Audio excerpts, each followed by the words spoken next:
আজকে কয়েকজন client phone করেছিল। তারা বলছে হঠাৎ করে কর্পোরেশন থেকে প্রায় 10 টাইমস করে ট্যাক্স পাঠিয়ে দিচ্ছে, এবং সেটা 2017 সাল থেকে।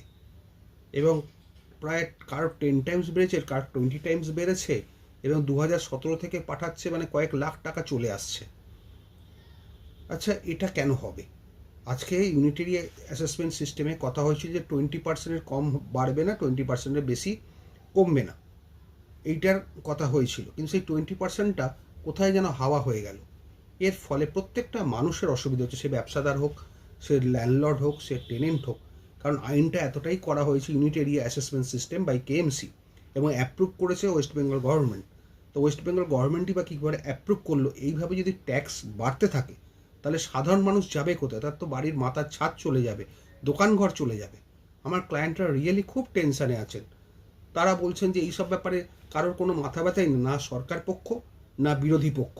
তা সরকার এই ধরনের আইনটা পাস করালো কী করে?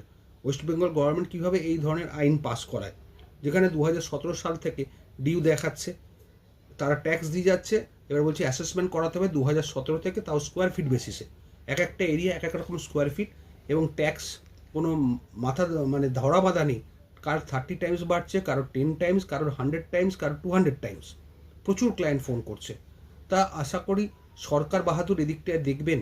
আর বিরোধী পক্ষ কি করে? তাদেরও তো একটা ইস্যুর দরকার, তারা তো এটাকে ইস্যু করছে না। মানে আসল ইস্যুগুলো বাদ দিয়ে চলে যাচ্ছে। এটাও তো একটা ইস্যু যে সাধারণ মানুষের মাথার উপর থেকে ছাদ চলে যাচ্ছে, তাদের দোকানঘর চলে যাবে। আর যদি কর্পোরেশন এসে তালা দিয়ে যায়, কি দেখবে? সবাইকার পক্ষে কি হাইকোর্টে যাওয়া সম্ভব? আর এটা এমনই আইন করেছে যে সকলে হাইকোর্টে যেতেও পারবে না, টোটাল টাকাটা জমা দিয়ে ট্রাইব্যুনালে অ্যাপিল করতে হবে। এতগুলো টাকা কার কাছে আছে? এই ব্যাপারে না সরকার পক্ষ না বিরোধী পক্ষ, সবাই নিশ্চুপ।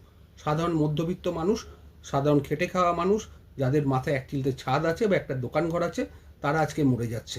অথচ কারোর কোনো মাথা ব্যথা নেই। এটা নিয়ে কোনো ইস্যুই নয়। সাধারণ মানুষের জন্য আহ্বান করব, সরকার বিরোধী পক্ষ সবাই এগিয়ে আসুন, যাতে সাধারণ মানুষের বাঁচতে পারেন।